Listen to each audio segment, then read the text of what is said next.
Hey there, Dream Tracers. This is Hannah Pride, and welcome to Pride and Shine, the podcast where we explore the innovators and influencers of Dubai. Proudly sponsored by Pride Migration, your dedicated partner to make Dubai your reality.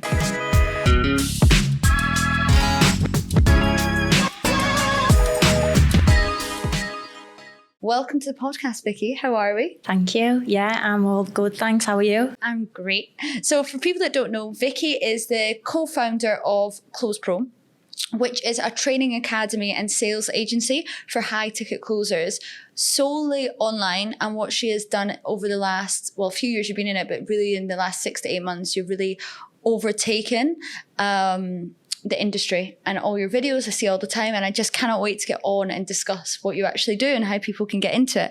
So for people that don't know what obviously a high ticket closer is or sales agency, I'm going to let you take the lead and explain it. Yeah, for sure. So I get asked this question, to be honest, every day. What is it you actually do? All a high ticket closer is literally somebody who sells high ticket packages for online service-based businesses. So it's essentially a sales rep that sells coaching packages, usually either in the health, wealth or relationship space, online, and then they collect a commission. Amazing. So are you telling these people that maybe have a skill set in, I don't know, PT, they might not be the best communicator or salesperson because it's a complete different skill. Are you teaching them and then showing them how to integrate it into their business? Pretty much. So we teach the everyday person. You know, we get a lot of, I would say a lot of teenagers, young people now who don't want to go to uni. They realise that uni's not the way forward for them, and they want to earn money and they want to learn skills. And for me, sales, you want to earn money. At that young age, sales is one of the key skills, I think, in life and most fundamental to any business. 100%. And I think a lot of people are really taking knowledge and note of that, especially with the way Instagram and all these social media platforms and all these young multimillionaires. People don't want to go to uni. You get in debt and they want to find that skill set. I am not saying don't go to uni. I think it's amazing if you want to be a doctor, a dentist. Or a lawyer. Yeah, legit, or anything. But if you are wanting to earn a lot of money, I know people now that doesn't take 7 years or 8 years to be a dentist, a doctor and lawyer. And these people that have only been in sales 2 years are now earning more than the salary of these well-trained professionals. But it does take a unique person to be a salesperson for sure. You saying lawyer, did you train to be a lawyer? Yeah, so that's coming from somebody who has been to university, who has done a master's, who did go into the corporate world till I was 26 and realised that there's got to be more to life. That's when I started looking into moving to Dubai as well. The people who I was supposed to be looking up to, these corporates who were earning six figures, they were all fat, overweight, miserable, probably hate their wives. And I was like, wow, I can't believe is this going to be the rest of my life for the next 30 years? So you trained to be a lawyer. How did you train to be a lawyer and now you're into sales? Yeah, good question. So yeah, as I say, that is coming from somebody who did do the traditional route, did go to university, did study law, did do a master's and, worked in corporate for 5 years. But I guess after 5 years, I was looking around, the big bosses, the big CEOs who'd been in the company for years, and most of them were miserable, fat, overweight, probably hate their wives, and I was, apparently supposed to be aspiring to be like these. And one day I just thought, there's got to be more to life than this. 100%. And how did you choose sales and how did you get into high ticket? Do you know what? I almost fell into sales. So at this point, this is about 4 or 5 years ago, I'd never sold anything in my life other than chicken nuggets in McDonald's. I've never sold anything, and I sort of fell into it. I became a personal trainer. Obviously, I'm into big into my fitness and stuff. Fell into personal training, and again, that was when I was introduced to marketing on Instagram. I was like, how am I going to get fully booked? So I was forced to learn it, and obviously I didn't know what I was doing. I didn't have a clue. I look at some of my marketing back then. Some of the posts come up from 5 years ago, and I'm like, wow, I can't believe I used to post that stuff. But I was forced to go online, obviously during lockdown, online coaching, and my packages were £100 a month, 150. and I couldn't even sell that. And I was like, I must be doing something wrong. I remember getting like 10 no's. I used to get the clients through and then they wouldn't sign up, you know, when I was trying to close them. I didn't even know I was doing sales then, by the way. I just thought that was just what you did. I didn't know it was called sales or high ticket or anything. It wasn't high ticket. And from there, obviously I built my business, my online coaching business, done pretty well, like scaled the team, all of that sort of stuff. And it was from there I started learning to sell more expensive, put my price up. And obviously it got harder and harder and harder. And then I was attracting more sophisticated buyers. You know, I was working with like high achievers, women, high achieving women, mostly lawyers, because it was very easy for me to niche down. I used to get a lot of lawyers. I used to help all the girls who I used to work with, because that's another thing. I was looking around the table and I used to like obviously smash the gym, do my boxing, football, whatever. And like the people around the table on my team would all just come in and like nail a bag of Doritos, and then after work, because it was so stressful, they'd go home and nail like 2 bottles of wine, and I'd just see them getting fatter and fatter and fatter every day, and I was like, this is so toxic, like this environment's so toxic. So they used to ask me in work and they'd be like, how are you so like in shape, you're so dedicated, you're so disciplined? And I was like, it's always just been normal life for me. I've always been like that as a kid, you know, into sports and stuff. And they started asking me for like diet plans. So that was where the idea of the coaching came from. That was my niche. And then I started going like worldwide then. So like I had clients from America seeing my content, obviously grew my Instagram. I mean, it's not that big, but I started getting like noticed. And anyway, I started selling big packages. My fitness package was like, let's say 2-3 grand, which is... That's a lot of money. For Liverpool, yeah. Liverpool, it being a lot of money. And think, most people weren't even into their fitness until COVID. And that's when it really surpassed. People started knowing about the 10,000 steps a day and whatnot else. COVID basically changed the world and people's prospect onto how they should be treating themselves internally to make them better externally. And it's crazy now thinking if you were struggling to sell, could you sell something at 150? Couldn't even sell something at £150. Genuinely, that you could then add the value of that sale, that you could actually turn something that you couldn't sell for 150 but now sell it to £2,000 to £3,000 because you've outlined the value and shown people how much value that can give them. And I think that's the fundamentals of sales. 100%. Because if you can show someone the value, it doesn't matter if it's £300 million or £3, as long as it has value, people will buy it, and there is always a buyer. Yeah, for sure. So yeah, from there, basically got sort of recognised, got asked to come in and close for an online fitness business mentoring. It was like a mentorship to teach people how to go online as coaches. And it got to a point where I was doing both. So I was running my fitness business, and I was taking sales calls for the CEO of this company. And I started, obviously I was getting my commission, and I didn't even know, this was back in 2022. I just moved to Dubai in 2022 properly. I've been on and off here since 2021. And I didn't even know that was called high ticket closing. Like I didn't even know it had a name, but it was just like, me taking sales calls, and he was going to give me 10% commission. And I think, as you just said there, COVID changed a lot for a lot of people, and the online education space, which is what I work in now, is estimated to be, I think, like 3.25 billion. It's like growing. It's crazy. Yeah. And I think the importance of like mentioning that now is compared to university. So going back to what we just said, there's people who would rather go and learn from someone who's actually been there, done it, wore the t-shirt. If they want to learn business, they're going to go and find someone who's done that business. 100%. People are visual learners, and getting exposed to all these educational platforms, seeing what other people have been able to achieve, people are interested, and there's a hype. Whereas before, when it was probably just not as advertised, let's say, what else you could do other than university, because school told you you're a trade person or you go to university, and there's no in between. And if there is an in between, they don't know what it is. Do you know what I mean? So there's obviously this full grey area which has allowed people to earn unimaginable amounts of money, but again, it's just because of the marketing and sales of that. But it's crazy to think now so many more people want to better themselves, and you've been in two industries. That one was helping yourself internally to make yourself better externally, and now one's to be obviously educate yourself more get a skill. To get a skill, and a skill is the most useful thing in the world. So to be able to now put them both together, you're probably got such a nice core why, because you're helping each other in so many different levels. Yeah, for sure. I think a lot of people, you get those comments on Instagram all the time, oh, if you're making so much money, why are you selling the course? Like, at my core of who I am a coach. Yeah. So I can go and do high ticket closing, and I did that for 2 years. You didn't see me really post on Instagram for 2 years when I shut my business down. I was like, this is fucking great. I don't have to post content. I'm still earning. Yeah. I'm earning more actually than what my business was turning over. We're talking like sort of 6 figures. I can do that. All I do is take the call. I don't have to worry about them. This is amazing. I've done that for 2 years, and this is obviously another reason why I got rid of the business. Well, I gave it to my co-coach, so it's actually still running, but I gave it to my co-coach, so she's still got a lot of the clients still message me, to be fair, my fitness clients.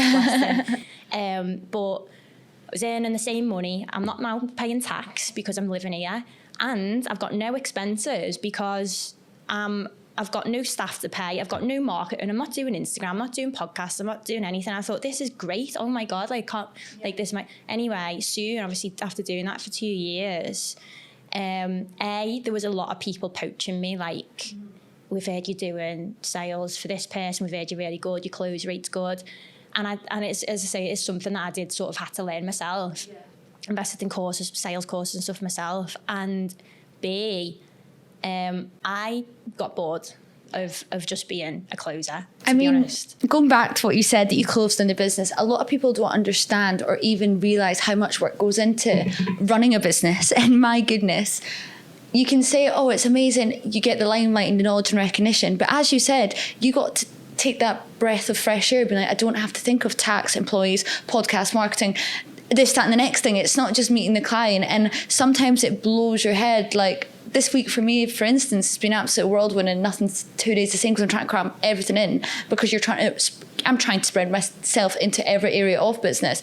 So sometimes you do need to get better at delegating, or you just take a step back. So you were able to take a step back, realise you're now bored, and now you want to get back into the how I can do it better, what have I learned from the last mistakes, and been able to close for that 2 years. You're now probably one of the best closers in Dubai. I mean, you've closed 3.2 mil in an industry which is, for all the fitness fanatics in Dubai, all these people that are having their online businesses, a lot of them, as we said, don't have that skill. You're able to bring them that skill and better their business along with your own. Yeah, for sure. So, I mean, that was how Close Pro really, I mean, my business partner, he'd already founded Close Pro, but he approached me. He was a one-man band at the beginning of the year, had maybe 20, 30 active students, and he brought me in because that is what, I guess, like teaching other people to be able to do what I can do, not go down that university route, learn a skill for a fraction of the price of university. I think obviously, I don't know if you have to pay uni debt when you live here. No, not in Scotland, but you definitely have to do it in England. Do you? Oh, well, I don't know how much debt. I mean, I've not even looked. Probably 100k worth of uni debt at home. But yeah, for not even, like a tenth of the price or whatever, to go and learn this skill and be able to put this into practice within 6 months. You could probably do it, the mentorship's about 6 months, and go and earn 6 figures, more than you'll ever earn in a graduate job. That was more than I ever learned. 100%. And the thing is, people need to understand, we briefly spoke about this before coming on airing this, people see these figures and they think it's easy, but you do have to knuckle down for the 6 months, the 9 months, and be like, this is my target and I'm going to get there, and there's no distractions, whether I'm missing night outs, whether I don't see any of my friends. You need to learn it inside, outwards, backwards, and be the best there is to be able to start closing on a high frequency. I would say you can do the odd one and that's pure luck, but if you want to do them regularly and consistency, you need to knuckle down and be like, this is what I'm going to do and this is what I'm going to learn. Because I think people think, although you can make 100k more than that, it's hard it's hard to get there. There is so much rejection. There are so many no's. There's so many sitting in front of, you could get 100 no's before you get a yeah. Oh my God, and yeah. people usually give up, and it's not a two week, maybe you'll close something in your first 10 days or something, but it usually takes 6 months, 9 months, a year even to really get established and people to be like, oh, I believe in what you're talking about now. Yeah, for sure. I mean, you know what? I'm just sort of accustomed to that now. I don't even think about that. Like, you being able to, what makes a good closer, I'd say, is somebody being able to just, take rejection and the power to turn up to that next sales call and act as if the other person's just said yeah. Yeah, legit, it's emotionally unavailable. And I wonder why everyone in sales is really bad to date. Because we're so emotionally unavailable. Don't say that. We're like so ready for what we want, and we get it, and we're like, all right, so next one, because that's just our business and that's how we go. But how did you, obviously, you've been able to build this brand through your fitness and everything. How did you then be able to build a brand? Because we were again speaking about before we came on how important it is, especially in 2024 and going on, a personal brand is. How were you able to really focus in and focal down on your personal brand to get it where it is and to get these people signing up? Yeah, good question. I had my first reel went viral the other day. I've been getting trolled to death. We'll speak about that. Yeah, for me, the importance of a personal brand, I could quite easily, by the way, I don't have to do any of this Instagram stuff. I don't have to. And basically, I could take a back seat and be in Close Pro, let my business partner, because he does all of this sort of stuff as well, would be very easy for me to take a back seat. And I do take a back seat in a lot of companies. Well, when I say a lot of companies, we currently manage 1, 2, 3, 4.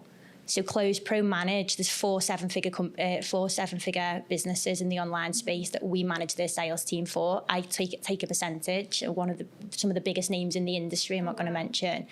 And that, like, a lot of people don't realise, they see what I'm selling front end, which is how to be a high ticket closer.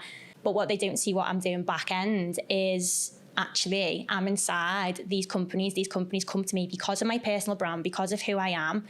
They headhunt me and they tell me, they say, listen, I want to scale my business to 7 figures, or they're already at 7 figures and they need a manager to scale in order to be able to scale to multi 7 figures. So at the moment, as I say, we're inside 4 companies. One of them probably doing 40, 50K a month, looking to scale to 100. Another one does 1.5 mil a year in dollars, looking to scale to 3. So my job is to go and build sales teams, implement appointment setters, train these people up, train closers.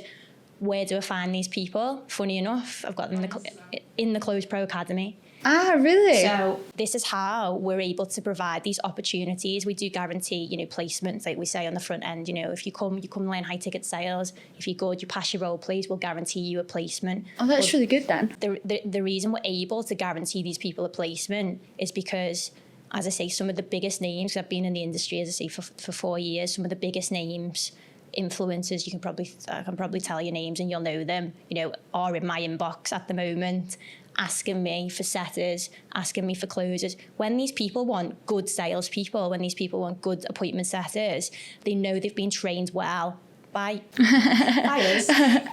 Where are they going to come? They're going to come to academies like ours, legit academies, because they know that the training is good. And the other question I get as well, why are you making me pay for this course? Why don't you just, I could go and hire on Indeed sales reps, and I could go and hire, on LinkedIn or whatever. But the point is, who is going to be more dedicated to being a full-time hungry closer for me? Someone who's paid a few grand for our course to teach them and they've got a vested interest in it, or someone who's just applied for a job for free on LinkedIn. 100%. And I think that's where a lot of people kind of miss out, and they sometimes question what they're paying for when it's an online course, because I guess it's not in person, but you're paying for the educational aspect that you're going to learn a skill for life. And if you want that skill so badly, you are going to pay a few thousand, tens of thousands, sometimes even millions to learn it to a very high standard. And I know myself, like, I came into the real estate industry obviously 2 years ago, but a lot of people don't know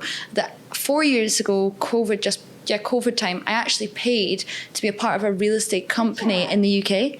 And I didn't last at it because I was at uni and I didn't realise how much work was in it. And I thought I could do it at the same time as uni. But I spent £2,000 to be a part of their training course. Business marketing. Okay, yeah. Yeah. And I trained, I paid to be a part of their training to learn about real estate within the UK. And they were an American brand moving to Dubai, the UK, not Dubai. And they're in Dubai now, actually. I've seen they've moved here recently. But they had that output that when, if you want to join our company, you have to pay for the marketing and sales, which is just not heard of in the UK. In the UK, anyone gets hired. That's more of an American, I would say, it's coming into Dubai play now as well, that if you leave a real estate company in a certain time period, you have to pay back your training and visas and whatnot. But I done it because I was like, I really want to learn this skill, and I feel like I'm going to learn it faster if I pay for it. But that's just always been my mindset. Whatever you put in, you get out. So if I pay for something, I'm going to learn it quicker than if I try and learn it myself for free. 100%. And do you know what? Can we just talk about that? Because it's like, why am I going to pay for your course? Okay, well, go and learn it yourself then. Like, you can go and watch YouTube videos, but something, and as I say, I've worked with 7-figure agency owners. I'm in a lot of circles with multi-million pound online, some of the biggest companies in the space. And what I've found is that wealthy people, rich people pay with money, poor people pay with time. 100%. Spending money makes money. And it's the same when you invest in skills, assets, or whatever you buy, you can make money if you spend money. But if you don't spend any money, you're just going to waste time.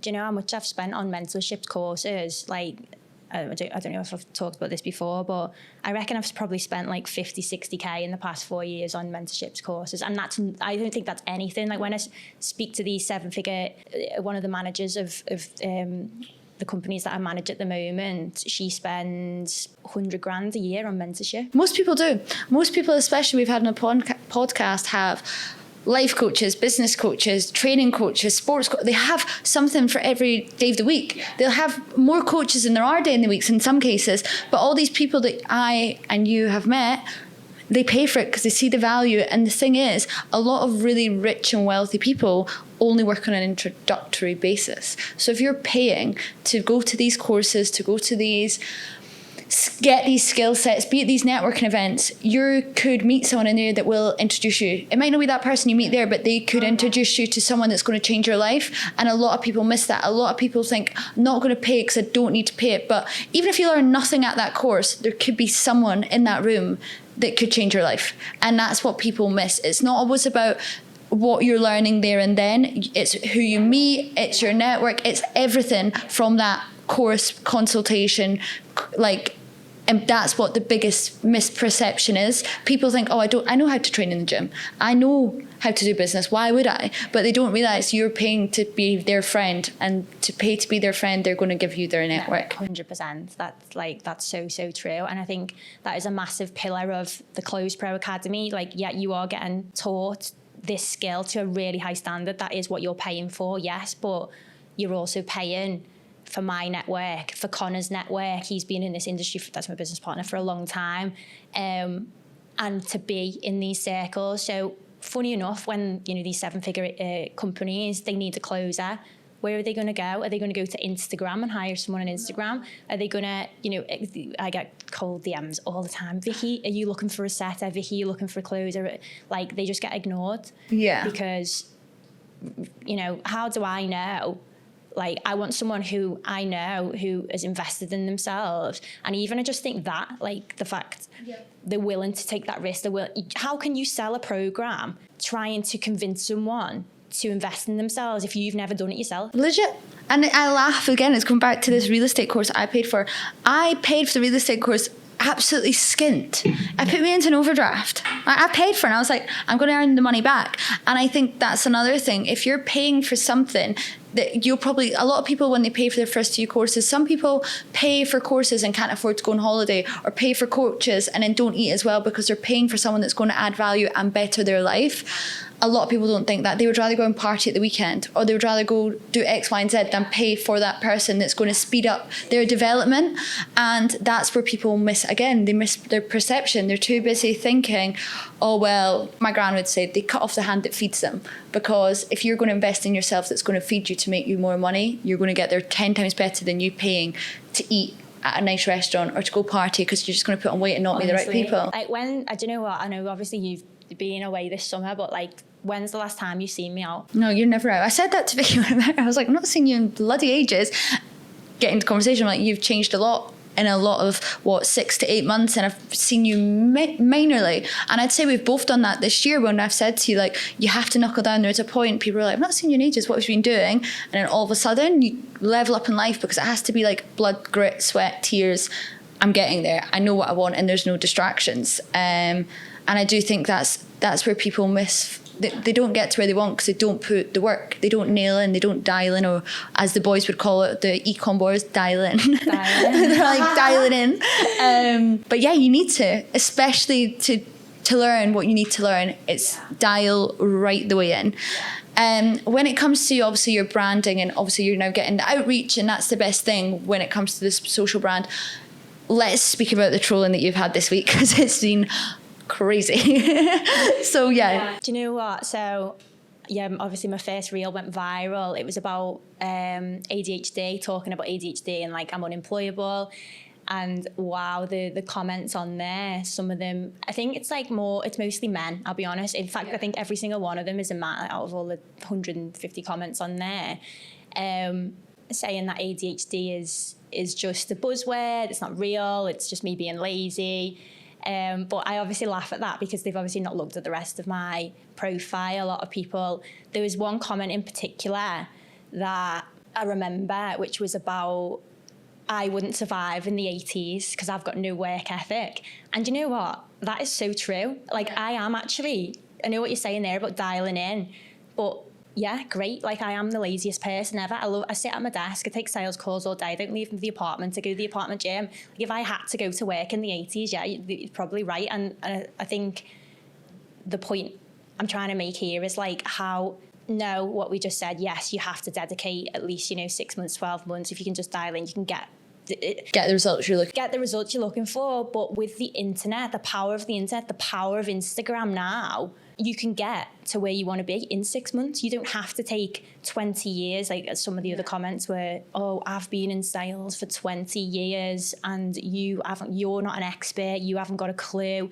You think just selling these packages online, like you think that's real sales. Well, unfortunately, that is. I think people have just got the olden day way of looking at it. And to be honest, like, we both spoke.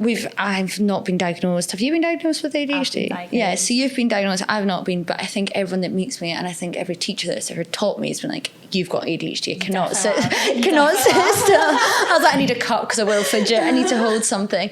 But I think it is a buzzword. I will put it out there. It's a buzzword, and there are people that are using it completely wrong because they are lazy. It's true. But for someone that's like you that runs a business, you can use it in a different way. You do have ADHD. There is actually no downfall. It's just a different way of thinking, I always say. And you end up multitasking, doing about 5 jobs at once rather than just getting one done because your brain just jumps from puddle to place. And honestly, I think that's probably why we both succeed in sales, because there's no 2 days the same.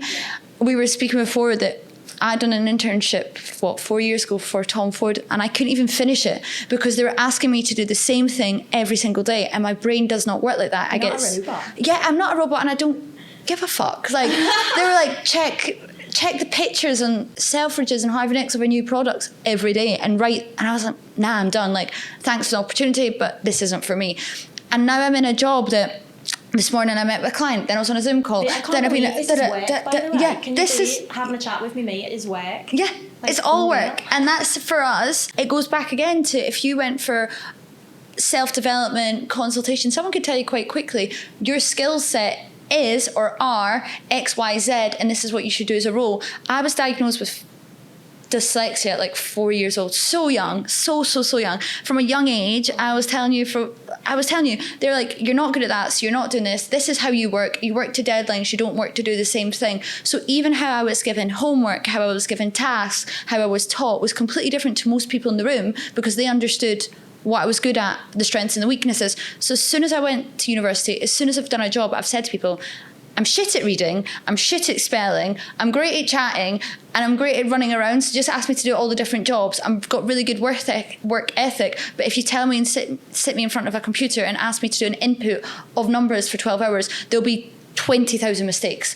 And I can tell you that for facts. Whereas I think a lot of people don't know and don't have enough self-development to know how they work and how they work and how to get the best results from themselves. So you working from a home, doing sales calls, that's how you work amazing, and that's how you get your best output.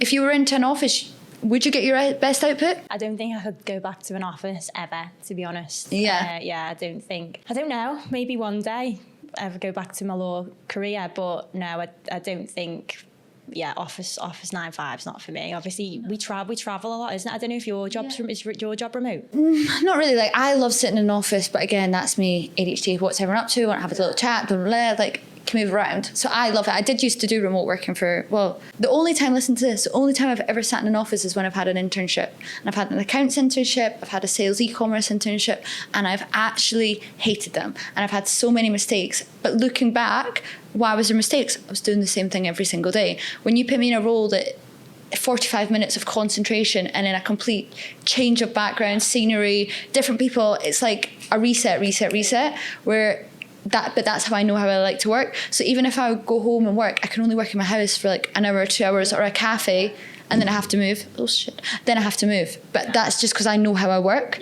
But no, I don't know. I don't like sitting by myself. I love a chit chat. That's why I love the podcast.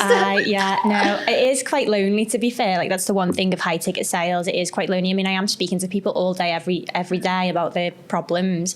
But yeah, I appreciate that. Like, sometimes I go like days without leaving my apartment. Really? Yeah, like, I'm really antisocial and like crowds, and I mean, it's maybe from COVID, I'm not sure, but I play football, obviously. Like, I get out of the house, play football and with the girls and stuff. That's quite nice to be a part of. But yeah, I mean, that's probably one thing that I do miss about working in an office, is seeing people. Yeah, there's definitely like that social aspect to it, and I do think that's why a lot of people now are doing these hybrid workings and back to the office, because people are lonely.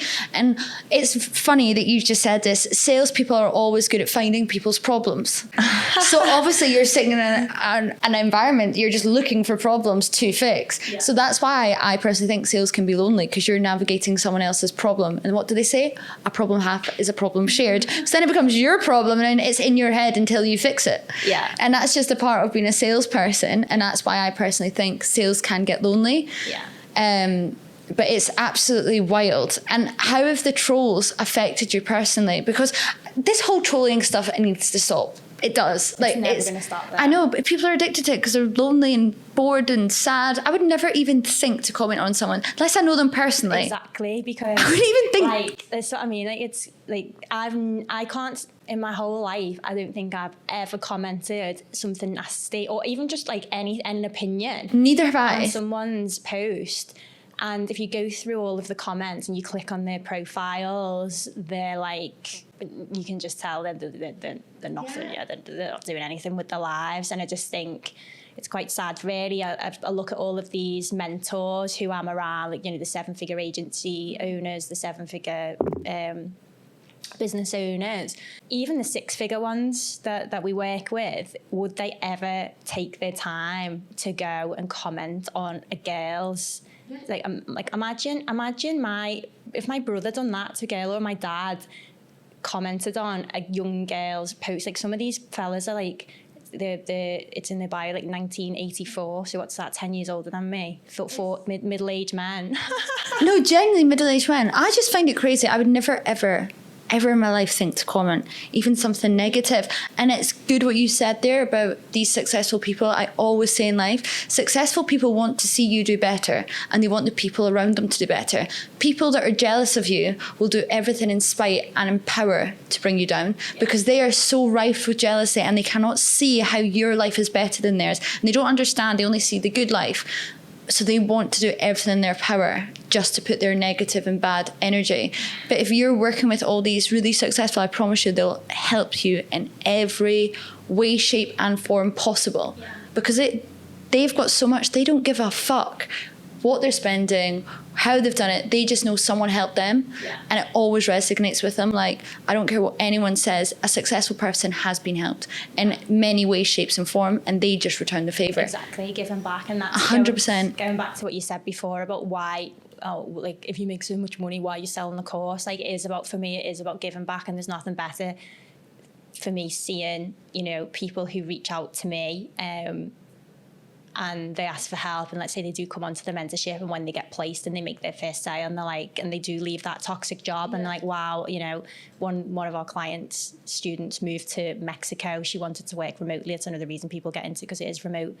You know, they want to earn more money. They want, like, let's say the girls, they've got kids or whatever, they want to do setting because they want to stay at home with their kids because they can't afford nursery. So it's about, that's what we do. We create jobs, we create opportunities. And why would I, if I have the ability to be able to do that, why would I not? 100%. And people always say in life, your first £10,000 changes your life a little bit because you feel like you've got savings. Then it's 100,000 and that adds a little bit of a level. Then it's 1 million. And then they say by the time you reach 10 million, 100 million, there's no difference. If anything, they say, no, you don't even feel it. You're like, oh shit, I've hit that, didn't know. And I do think that's the biggest thing. When you go back to, yeah, it can be amazing chasing the money, chasing the money, chasing the money. And so many people have said, Hannah, just make sure you're appreciating where you are now and what's around you. Because sometimes you get so caught up in the money, so caught up in the chase that you forget the journey, and you forget what you've achieved and what your core values are and what you actually want, because it just becomes so addictive that you're like, I want to get better, I want to get better, I want to get better, and you just forget to like stop, pause and be like, oh my God, look where I've got to. Yeah. So that's my tip for you again. I'm sure you've already been told it. Yeah, no, but it's crazy. It's absolutely crazy what these trolls have done. And just to, lastly, obviously, just to finish it up, how have you felt your journey's obviously changed since moving to Dubai these 4 years ago and getting to sales? What's been like the best part and the worst part maybe of moving here and in this industry? Of course, you've got to talk about Dubai. I can't believe we've not talked about that yet. So yeah, I moved to Dubai. Didn't know you 4 years ago. Obviously, if I did know you in UAE, when did you move? 4 years ago, Christmas. 4 I moved years here, ago as well. 4 years ago. And it's crazy, don't you think? I was saying this to so many people. Your first year in Dubai is partying, like love being out and everything. Your second year, you're still a bit excited, like to party. Your third year, you seem like you know everyone in Dubai and you cannot put a foot out of line because everyone will find out, but I know that person.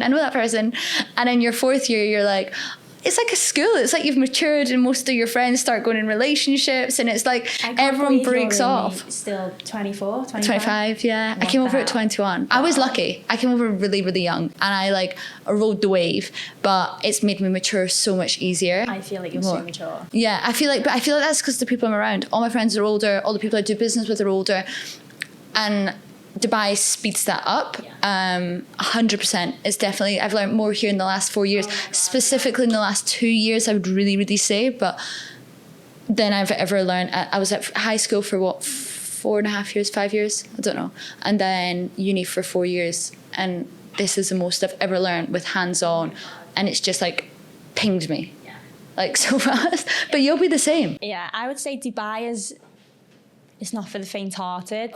It's swallowed me, chewed me, spat me out the other side. I've learned so much about myself. It is really, and I think anybody who is looking to learn the university of life, I've learned more in the past 4 years, 4 years since I've been here. Obviously sales, self-development, being in a different country. Let's be honest, it is when you're not going out, and everyone's going out, everyone's going out every weekend, and you're on this journey of self-development. I think Dubai is a tough place. It's a super tough place, and you're in a job. Sales is a mental game. People forget about it. With all the rejection and everything else, it's your biggest mental game that there is ever in life. So if you're in a different country with no family, a few friends, but are they your real friends? Are they, like, you're always double questioned because so many people, it's like a revolving belt. Like, I'm very lucky, you're very lucky. We've had friends here that have been here for the full duration or just a similar timescales. Some people have friends that only last 6 months, a year, because Dubai chews them up, spits them out, see you later, and then you don't really speak to them again because they go back to their own life. And then what happens here in 6 weeks is like the equivalent of what would happen back home in a year and a half. Like, things change lightning speed. So along with this high-pressured mental game of a job, you've got the mental game of a new culture and sometimes second-guessing who you're around. Do you know what I mean? Oh my God, yeah, 100%. There's been so many times where I have wanted to go home and I've been so close. I mean, obviously I'm very, very lucky that I can just go. We obviously just spent two months in the UK, you know, I work remotely. So if I want to go home, I'm not tied by a job. I don't have to start again. I can just go wherever I want. And it's very, very easy for me to do that. And there's been so many times where I've been like, right, I'm going home, Mum. Yeah. You know, obviously I've got a flat at home and stuff, so it would be easy for me to go back to the UK and just go back to normal life. But I almost felt like it was like me giving up. Yeah, that's like me. There's been a few times I'm going home. I'm going home. And then I've not. And I always think it's just when life tests you that much, then you move up. And you're like, all right, it's all fine. I like this place again. I love it. I love it. I can achieve this back home. It's great. Yeah. But it tests you. Yeah. It tests you a lot. I guess maybe the question that you want to know the answer to is, do I think I'd be where I am now with the business, with like my success in sales without Dubai? Probably not. Because when I was at home before I moved, I was very, very comfortable, and the wage that I was in, and obviously, you know, compared to, let's say, my friends at home, you know, nice apartment, nice car, could have very, very easy settled at home. But I came here because I wanted to be the small fish. Yeah, in the big pond. Yeah. And I think that's what everyone craves when they come to Dubai. They want to do better. They're here to better their life. They realise how short life actually is. And they realise that if you're around people or in a really uncomfortable environment and you make yourself comfortable, you're going to succeed so much better than just being around everything that's comfortable to you. So it's amazing. And honestly, thank you so much for coming on the podcast. I'm just trying to think if I have any other questions, because you've got my brain thinking about so many things, even just being in the sales journey as a girl, because it is such a male dominated industry, and having trolls and all. I'm so thankful, touch wood, I'll probably say this and I'll get trolled. I've not been trolled online yet, but as a girl in a foreign country and being in a male dominated world, we're all here for you, first of all. And second of all publicity is good publicity. Yeah, exactly. I've been commenting back. I've been telling fight me, I'm from Liverpool. My appointment setter have been like, you better reply to every comment because it boosts the engagement. So thank you for the engagement. I appreciate that. I've got loads of followers off it. Loads of people wanting to get into sales. So thank you very much. Keep commenting. But yeah, 100% what you just said there about being in a male-dominated industry, that is, I think, a lot of girls would be like, oh, it's male-dominated, like how, you know, what's it like being in sales in a male-dominated industry? I look at that as an advantage, and it's the reason why I'm on a full sales team now. I do still close because I do like to keep my foot in the door and keep sharp with my skills. I do still close. There's a reason why I've been top of the leaderboard in a team of males, 5 males, because I think you can.